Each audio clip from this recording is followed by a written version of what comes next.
Hello student, मैं संजय चौहान। आज हम क्लास 9 का लेसन नंबर 3 उसके बारे में अध्ययन करेंगे। लेसन नंबर 3 हमारे नदियों के बारे में, जिसे हम अफवाह तंत्र के नाम से या अफवाह के नाम से जानते हैं। आज हम लेंगे बच्चों अफवाह क्या है, अफवाह तंत्र क्या है, उसके बारे में। सबसे पहले परिभाषा हम लेंगे अफवाह क्या है। तो इसकी परिभाषा है नदियों की वाहिकाओं को अफवाह कहते हैं। नदियों की वाहिकाओं को अफवाह कहा जाता है। फिर हम लेते हैं अफवाह तंत्र।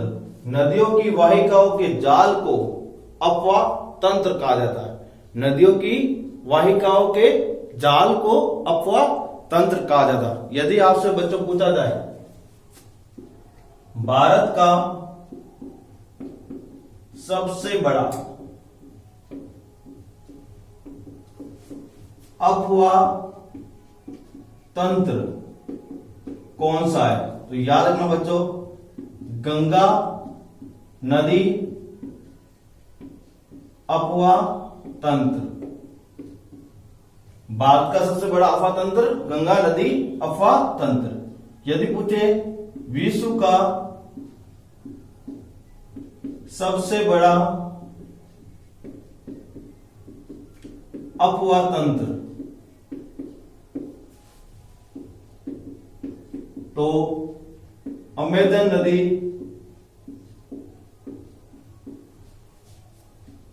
अफवाह तंत्र कौन सा है? अमेजन नदी अफवाह तंत्र। अफ्रीका महाद्वीप का सबसे बड़ा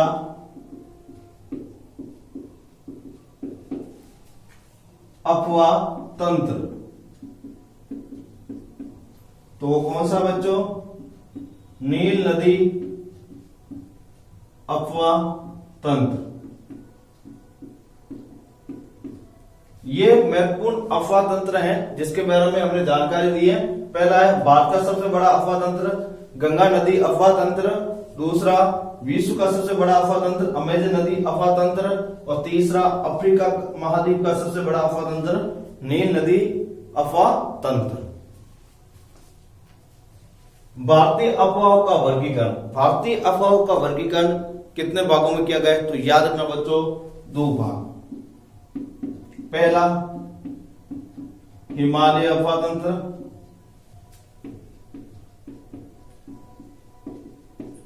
दूसरा प्रायद्वीप अफवाह तंत्र।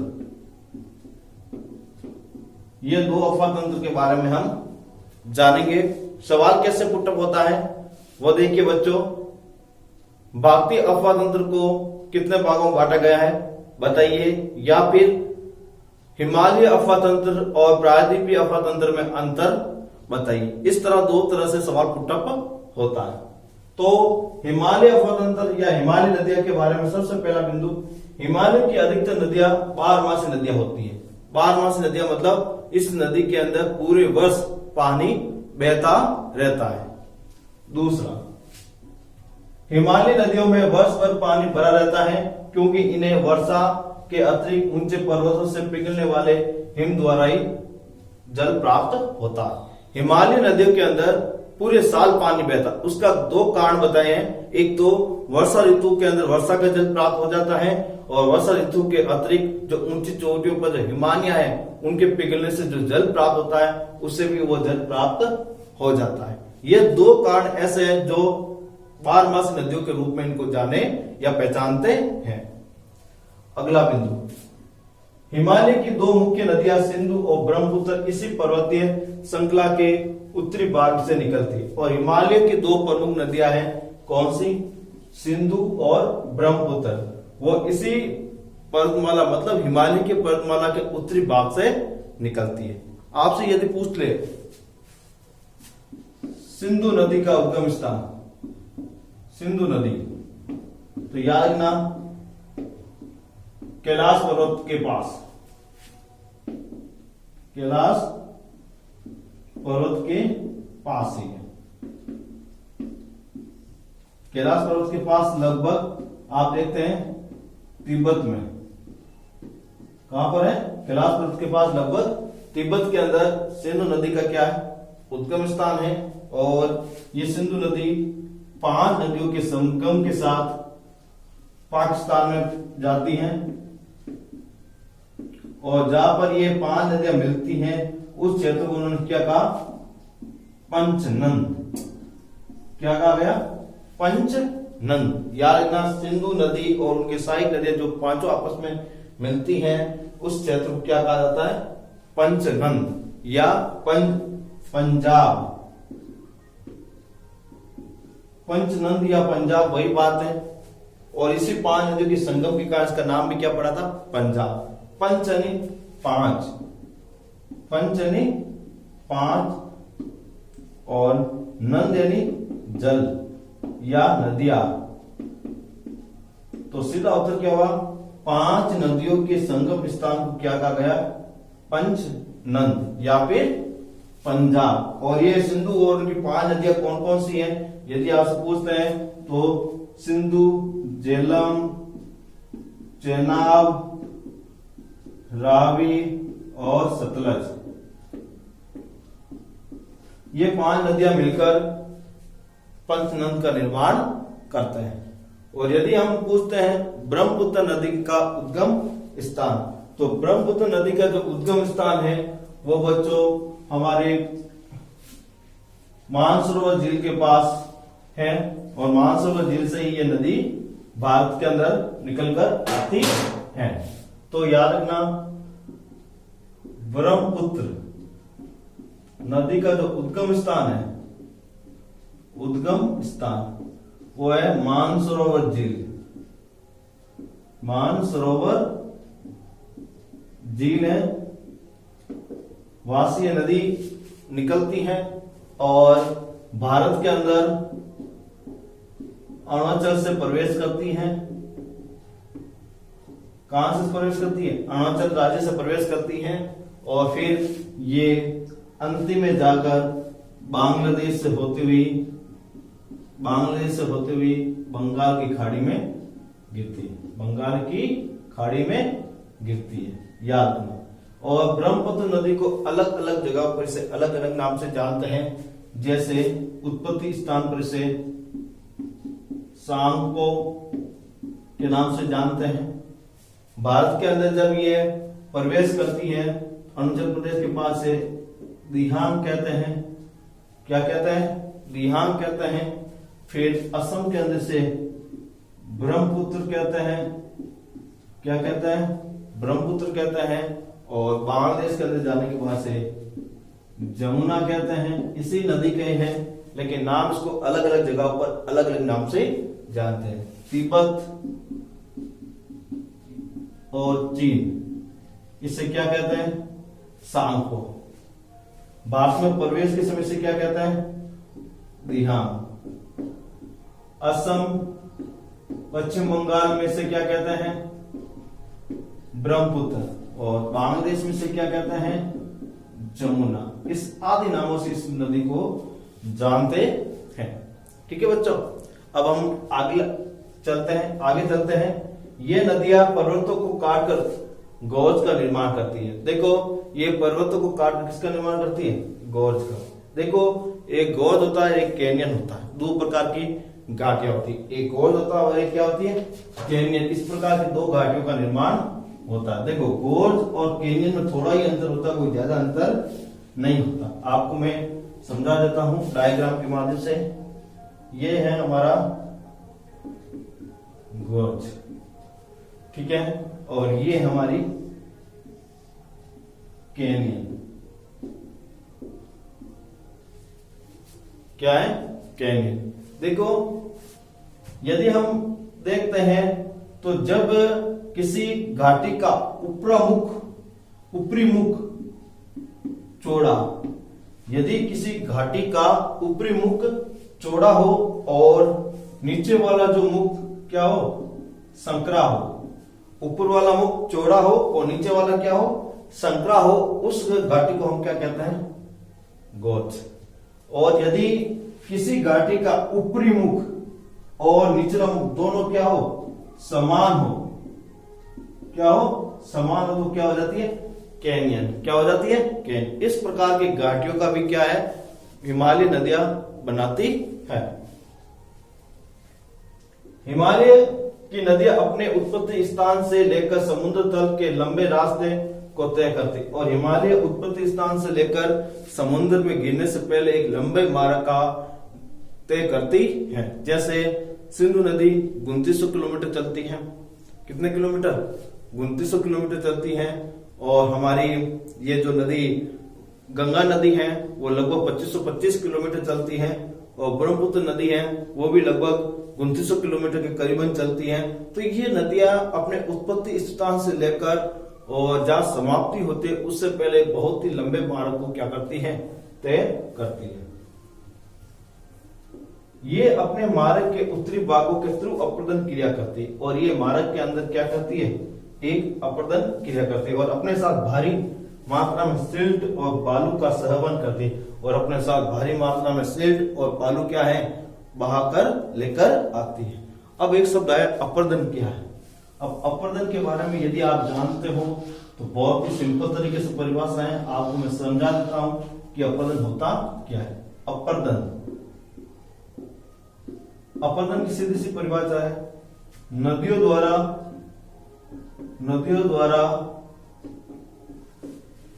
मिट्टी का कटाव करना,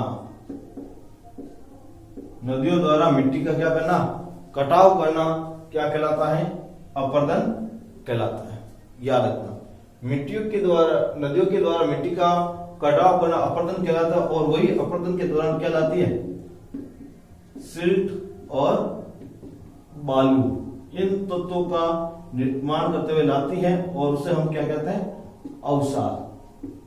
क्या कहते हैं, अवसाद। और नदियां अपना अवसाद लाकर मैदानों में अंदर क्या कर देती है, जमाव या निक्षेपित कर देती है। क्या कर देती है, जमाव व निक्षेपित कर देती है, और विभिन्न प्रकार की इसला आकृतियों का क्या करती है, निर्माण करती है। फिर अगला बिंदु लेते हैं, हिमालय नदियां निचले भागों में ये नदियां विश्रव, गोकुर झील तथा अपने बाढ़ वाले मैदानों में बहुत से अन्य निक्षेप आकृतियों का निर्माण करती है। हिमालय नदियां वो अपने निचले भागों में क्या बनाती है, विश्रव बनाती है, मतलब ये सांप की तरह चलती है। गोकुर झील बनाती है तथा बाढ़ निर्मित विभिन्न प्रकार के मैदानों का भी क्या करती है, निर्माण करती है। अब एक शब्द आया गोकुर झील, याद रखना। गोकुर झील के अंदर आपने देखा होगा कि जब नदियां अपने अवसाद को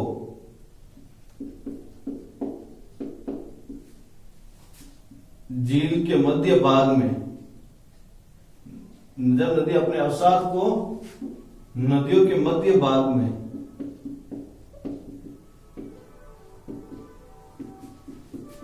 जमा कर झील का निर्माण करते हैं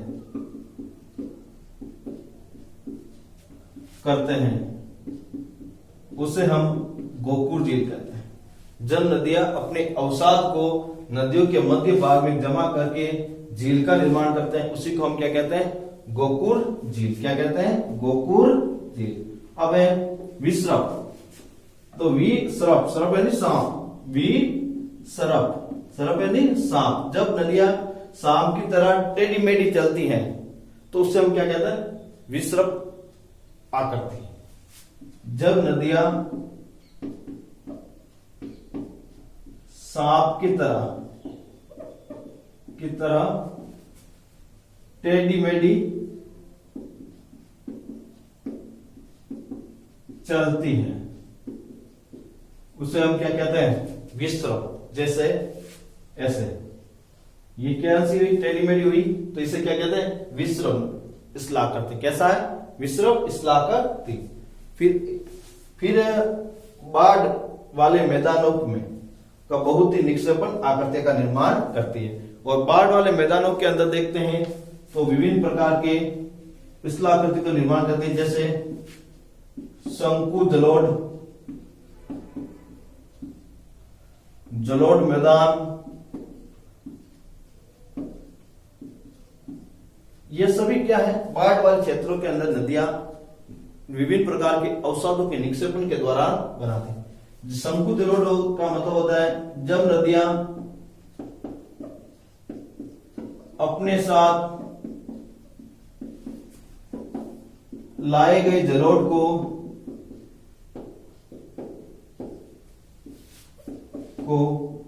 शंकु की आकृति में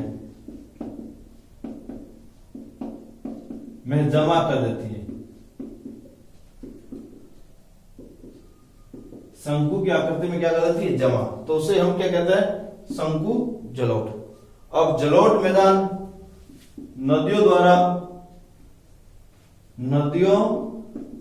द्वारा निक्षेपित जलोढ़ मिट्टी के मैदान को, जलोढ़ मिट्टी के मैदान को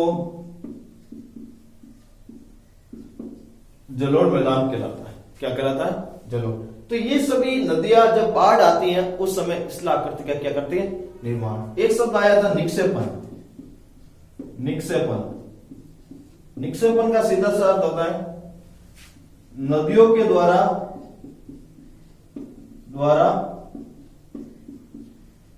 अवसादों का जमाव करना। नदियों के द्वारा अवसादों का जमाव करना क्या कहलाता है, निक्षेपण। ये सभी इस्लाकतियां हैं जो बाढ़ के मैदानों में निक्षेपण करने से बनती हैं। अब हम अगले बिंदु को लेते हैं। ये पूर्ण विकसित डेल्टाओं का निर्माण करती है। ये पूर्ण विकसित डेल्टा का निर्माण करती है। याद रखना, हिमालय नदी क्या बनाती है, डेल्टा। अब डेल्टा के बारे में जानते हैं क्या होता है और पढ़ते हैं कौन कौन से डेल्टा हैं जो प्रसिद्ध आए हुए हैं और इनकी डेल्टाओं के नाम भी जाने जाते हैं। सबसे पहली बात, डेल्टा होता क्या, डेल्टा, उसके बारे में जाने। देखो बच्चों, नदियां जब समुद्र में गिरने से पहले, नदियां जब समुद्र में गिरने से पहले अनेक धाराओं में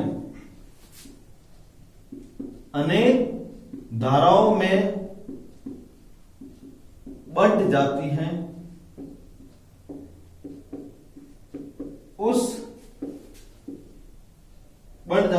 उसे डेल्टा कहते हैं। नदियां जब समुद्र में गिरने से पहले अनेक धाराओं में बढ़ जाती हैं, उसे बच्चों क्या कहते हैं, डेल्टा। विश्व का सबसे बड़ा डेल्टा, विश्व का सबसे बड़ा डेल्टा। यदि आपसे पूछ ले विश्व का सबसे बड़ा डेल्टा कौन सा है, तो याद रखना सुंदरवन डेल्टा। सुंदरवन डेल्टा कौन सी नदी बनाती है, विश्व का सबसे बड़ा डेल्टा कौन सी नदी बनाती है। यदि ये पूछ लिया जाए तो याद रखना विश्व का सबसे बड़ा जो डेल्टा जो बनाने वाली जो नदी है वो गंगा ब्रह्मपुत्र नदी है। और ज्यादातर भाग किसका आता है, गंगा नदी का आता है। किसका आता है, गंगा नदी का। और आपसे यदि पूछ ले ब्रह्मपुत्र और गंगा नदी के बना हुए डेल्टा का नाम सुंदरवन डेल्टा क्यों पड़ा, तो नामकरण का कारण है उस क्षेत्र की सुंदरी नामक वनस्पति, उस क्षेत्र की सुंदरी नामक वनस्पति के कारण ही इसका नाम क्या पड़ा, सुंदरवन का डेल्टा। और यहां पर हमेशा जो वन पाए जाते हैं वो होते हैं मैंग्रोव वन। कौन से वन पाए जाते हैं, मैंग्रोव वन यहां पर हमेशा देखने को मिलते हैं। तो आपको पता चल गया होगा डेल्टा का क्या अर्थ होता है, विश्व का सबसे बड़ा डेल्टा कौन सा है, विश्व का सबसे बड़ा डेल्टा कौन सी नदी बनाती है, और इसका नामकरण सुंदरवन डेल्टा क्यों हुआ, और इसके अंदर कौन से वन पाए जाते हैं, इनके बारे में आपको जानकारी दी। अगला, हिमालय की प्रमुख नदियां गंगा, सतलज, सिंधु, ब्रह्मपुत्र आदि नदियां हैं। देखो ये है हिमालय की प्रमुख नदियां। गंगा नदी यदि इसका उद्गम स्थान पूछे तो गंगोत्री हिमनद। कौन सा बच्चों? गंगोत्री हिमनद। सतलज नदी का राक्षस ताल झील से इसका उत्पत्ति होती है। कौन से? राक्षस ताल। और सिंधु नदी का तिब्बत का पठार। कहां से निकलती है? तिब्बत के पठार से। और इस नदी के बारे में अभी आपको बताया है, मान सरोवर झील से ये नदी निकलती है। तो बच्चों आपने हिमालय नदियों के बारे में और उनकी विशेषताओं के बारे में जानकारी प्राप्त की है। अब हम लेते हैं प्रायद्वीपीय नदियां। प्रायद्वीप अफवाह। सबसे पहले बच्चों आपको यह जानना जरूरी है कि प्रायद्वीप क्या है। प्रायद्वीप क्या है? क्योंकि आपको यदि मालूम नहीं है कि प्रायद्वीप का अर्थ क्या होता है तो आपको प्रायद्वीप अफवाह तंत्र के बारे में पूर्ण रूप से समझ में नहीं आएगा। इसका नाम प्रायद्वीप अफवाह तंत्र क्यों दिया गया। तो प्रायद्वीप का अर्थ होता है ऐसा भूभाग जो तीन ओर से जल से घिरा हो। ऐसा भूभाग जो तीन ओर से जल से घिरा हो उसे हम क्या कहते हैं? प्रायद्वीप भारत कहते हैं या प्रायद्वीप कहते हैं। आपने देखा होगा ये भारत का इस तरह ही भूभाग है जो इस साइड अरब सागर,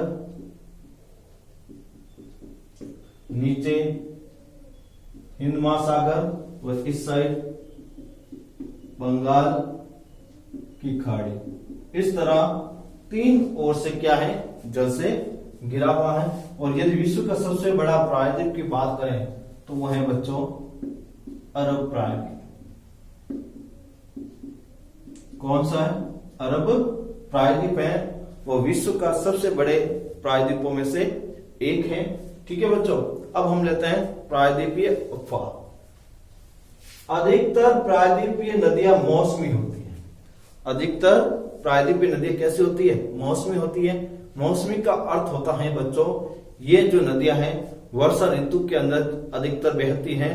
बाकी समय जो शुष्क मौसम होता है उस समय ये नदियां बहना बंद कर देती, इसलिए इसे मौसमी नदियां कहते हैं। क्योंकि इनका प्रवाह वर्षा पर ही निर्भर होता है। इनका जो प्रवाह होता है वो केवल का केवल किस पर होता है? वर्षा पर होता है। जबकि हमने हिमालय नदियों के बारे में पढ़ा बच्चों, तो उसमें हमने पढ़ा कि ये वर्षा ऋतु के अतिरिक्त बर्फ की चोटी पर जो हिम होता है उसके पिघलने से भी ये नदियां पूरे वर्ष भर बहती हैं। अगला बिंदु, शुष्क मौसम में बड़ी नदियां का जल भी घटकर छोटी छोटी धाराओं में बहने लगता है। और जब वर्षा ऋतु के अतिरिक्त का जो मौसम आता है, गर्मी का मौसम है, सर्दी का मौसम है, उस समय जो बड़ी से बड़ी नदियां प्रायद्वीप की होती हैं उसका भी जल सूख जाता है, कम हो जाता है। इस कारण बड़ी बड़ी जो नदियां हैं वो भी छोटी छोटी धाराओं के रूप में प्रभावित होने लगती है और जो बड़ी नदियां हैं वो भी छोटी दिखाई देने लगती है। हिमालय नदियों की तुलना में प्रायद्वीपीय नदियों की लंबाई कम होती है। हिमालय नदियों की तुलना में प्रायद्वीपीय नदियों की लंबाई भी क्या है? कम है। देखो प्रायद्वीपीय नदियां सिर्फ भारत के अंदर ही प्रवाहित होती हैं, जबकि हिमालय नदियां वो अलग भारत के अलावा अन्य देशों में से ही उत्पत्ति भी होती हैं और अन्य देशों के अंदर प्रभाव भी करती है। इस कारण से उनका लंबा मार्ग हो जाता है और प्रायद्वीपीय नदियों का मार्ग क्या हो जाता है? छोटा हो जाता है। तो इसी तरह बड़ा और छोटा मार्ग होता है। फिर भी इनमें कुछ केंद्रीय उच्च भूमि से निकलती, और इनमें से कुछ नदियां होती हैं वो केंद्रीय उच्च भूमि से निकलती, मतलब जो उच्च पठारी भाग है या पर्वतीय क्षेत्र है वहां से ये नदियां निकलती। जैसे दक्षिण भारत के अंदर देखते हैं नीलगिरी की पहाड़ियां हैं, सह्याद्री की पहाड़ियां हैं, और मध्य भारत के अंदर मालवा का पठार है, सतपुड़ा की पहाड़ियां हैं, और इलायची की पहाड़ियां हैं, अनाई मुंडी पहाड़ियां हैं। ये क्या है? केंद्रीय उच्च भूमियां, जहां से ये प्रायद्वीपीय नदियां बच्चों निकलती हैं और फिर अंत में जाकर ये बंगाल की खाड़ी के अंदर गिर जाती है और पश्चिम की ओर बहती है, और फिर क्या बहती है? पश्चिम की ओर बहती है। देखो याद रखना, ताप्ती नर्मदा, ताप्ती और नर्मदा ये प्रायद्वीप पठार की ऐसी नदियां हैं जो पूर्व में उत्पत्ति होती हैं, पश्चिम में जाकर समाप्त बंगाल की अरब सागर के अंदर समाप्त होता है। याद रखना बच्चों, ताप्ती और नर्मदा दो नदियां ऐसी हैं जो पूरी साइड या पूरी घाट के अंदर इसकी उत्पत्ति होती है, और ये पश्चिमी घाट अरब सागर के अंदर इसका समापन होता है। ठीक है बच्चों, तो नर्मदा और ताप्ती, ठीक है। और ताप्ती नदी के बारे में यह भी कहा जाता है कि ये नदी कर्क रेखा को 2 बार काटती है। कर्क रेखा को कितनी बार काटती है? 2 बार काटती है, याद रखना। फिर अगला बिंदु देखते हैं, प्रायद्वीप भारत की अधिकतर नदियां पश्चिमी घाट से निकलती है। प्रायद्वीप भारत की अधिकतर नदियां कहां से निकलती है? पश्चिमी घाट से, जबकि नर्मदा और ताप्ती हैं वो पूर्वी घाट से निकलती है और पश्चिमी घाट में जाकर समाप्त होती है। तो प्रायद्वीप भारत की अधिकतर नदियां पश्चिम घाट से निकलती है और बंगाल की खाड़ी में जाकर गिरती है। और कहां गिरती है? बंगाल की खाड़ी में। और बंगाल की खाड़ी में गिरने से पहले ये क्या बनाती है? डेल्टाओं का निर्माण करती है। क्या करती है बच्चों? डेल्टाओं का निर्माण करती है। अगला बिंदु, प्रायद्वीप भारत की ओर प्रमुख नदियां महानदी, गोदावरी, कृष्णा, कावेरी प्रमुख है। तो याद रखना, प्रायद्वीप भारत की प्रमुख नदियां कौन कौन सी हुई? महानदी। यदि हम महानदी की उत्पत्ति के बारे में जाने तो सबसे पहले इसकी जो उत्पत्ति है वो छत्तीसगढ़ में। कहां से? छत्तीसगढ़ के अंदर से है, और छत्तीसगढ़ से ये नदी जो छत्तीसगढ़ के अंदर कुछ बस्तर की पहाड़ियां हैं, ठीक है, और छोटा नागपुर का पठारी जो क्षेत्र है, ये आसपास के जो क्षेत्र हैं वहां से ये नदी छत्तीसगढ़ से बाहर निकलती हैं और फिर उड़ीसा के अंदर से ये बंगाल की खाड़ी में गिरती हैं। और इसी महानदी के ऊपर भारत का सबसे बड़ा बांध बना हुआ है, उसका नाम है हीराकुंड बांध। कौन सा है? हीराकुंड बांध। फिर गोदावरी नदी, ये उत्तरी सह्याद्री कहां से निकलती है? उत्तरी सह्याद्री से निकलती है। इसे दक्षिणी गंगा कहते हैं, दक्षिण की गंगा कहते हैं, दक्षिण की गंगा भी कहते हैं। दक्षिण की सबसे पवित्र नदियों में से एक है, ठीक है बच्चों। और कृष्णा नदी दक्षिणी सह्याद्री से निकलती है, और कृष्णा नदी के ऊपर नागार्जुन बांध बना हुआ है। कौन सा बच्चों? नागार्जुन जो बांध है वो कृष्णा नदी के ऊपर स्थित है। फिर कावेरी नदी है, वो भी दक्षिणी सह्याद्री से निकलती है, तमिलनाडु की ओर से बहती हुई बंगाल की खाड़ी में गिर जाती है। तो ये है भारत की प्रमुख प्रायद्वीपीय नदियां जो पश्चिमी घाट से उत्पत्ति होती हैं और पूरी घाट पर डेल्टा बनाती हुई बंगाल की खाड़ी में गिर जाती है। तो बच्चों, आज आपने क्लास 9 का लेसन नंबर 3 उसमें अफा तंत्र में प्रायद्वीपीय और हिमालय नदियों का विशेषताओं के बारे में जाना। अब हम अगले वीडियो के अंदर हिमालय नदियां, जिसमें से हम सिंधु नदी अफा तंत्र के बारे में विस्तार के साथ अध्ययन करेंगे। Thank you.